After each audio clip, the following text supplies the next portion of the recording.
So my husband, Anthony, and I own a veterinary practice. We have 5 veterinarians and around 40 people on our support team. Our gross revenue last year was $4.8 million, and we're on track to have gross revs of around $5.2 million this year. Wow. My question for you is, what do you do when your spouse and business partner is the donkey on the team?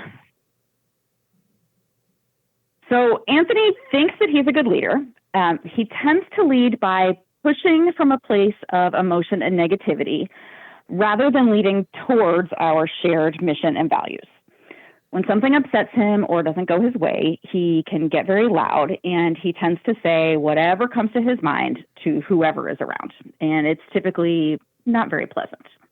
It sets the entire team on edge, and it can make for a very unpleasant work environment. My practice manager and I have tried to talk to him several times about watching his tone, about choosing his words more carefully, and only complaining up to the rest of the leaders instead of venting to the entire team. But his response to us is always something along the lines of, well, that's just the way I am. I shouldn't have to watch what I say. If they don't like it, they should just quit. I am the boss. Better yet, I'll just quit, sell this whole place to corporate, and start a new practice so I can do things the way I want. Dave, how can I address his toxic attitude and behavior in a way that he will understand? How old is this little boy? He's 49. God, he's emotionally 14. Yes, he is. How long have y'all been married, hon? 16 years. Wow. Yeah, I'm guessing this isn't the only place we see him acting this way, huh? No, it's not. Yeah. So,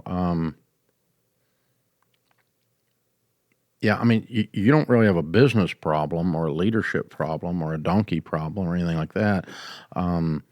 You've got a guy who's desperately needs to sit down with a counselor and with his pastor and start some personal growth. And I guess it starts with your marriage.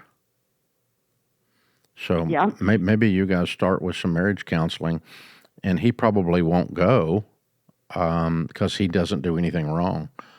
You're not wrong. Yeah, but I think you need to go anyway, and I think you need to start talking to a marriage counselor about how you talk to this guy, and because my experience with coaching people with money stuff and with coaching people with business as well is that when a wife starts speaking this way about her husband, it's not long that they're separated, and it doesn't work out because that lack of, I mean, you truly don't like this guy. I mean, it's pretty crazy, and there are days at a minimum you don't respect him, and I mean, you just called him a donkey on a major national podcast. I mean, so it's pretty. Yes, I did. It's pretty sad.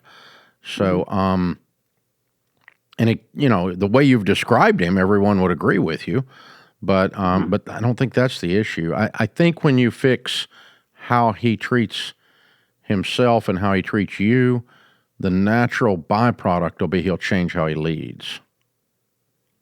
Okay. And so I think I start with the marital breakdown. And that's, I would sit down with a good marriage counselor and go, this is what's going on. Help me navigate getting this guy in here so I can save our marriage, because I don't think we'll be married 5 years from now. I don't think you will. If this continues the way it is, because here's the thing.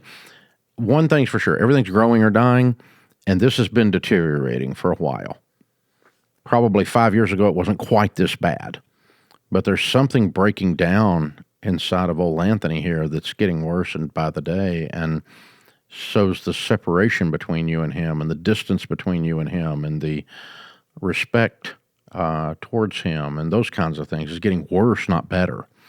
And so, yeah, you're going to have to do something to throw a wrench in this and help it turn the other direction to save it. Otherwise, we're not going to have to worry about whether we sell to corporate and go do our own thing, because it'll be split up in the divorce. And it's a great practice. I mean, $5 million practice. Wow. Pretty incredible. Yeah. But anytime someone says it's just the way I am, then my answer is always, okay, change. because the way you are kind of sucks. So it's time to change, you know. And you get to choose these things. Everybody does as an individual. There's times I've done stuff like that too, and I just have the opportunity to grow up. I have the opportunity to change. And that's a very sad situation you're in, Jennifer. I'm very sorry for you. My goodness. I wish I had better news. But yeah, it's a marriage counseling. That's where I'd start if it was me.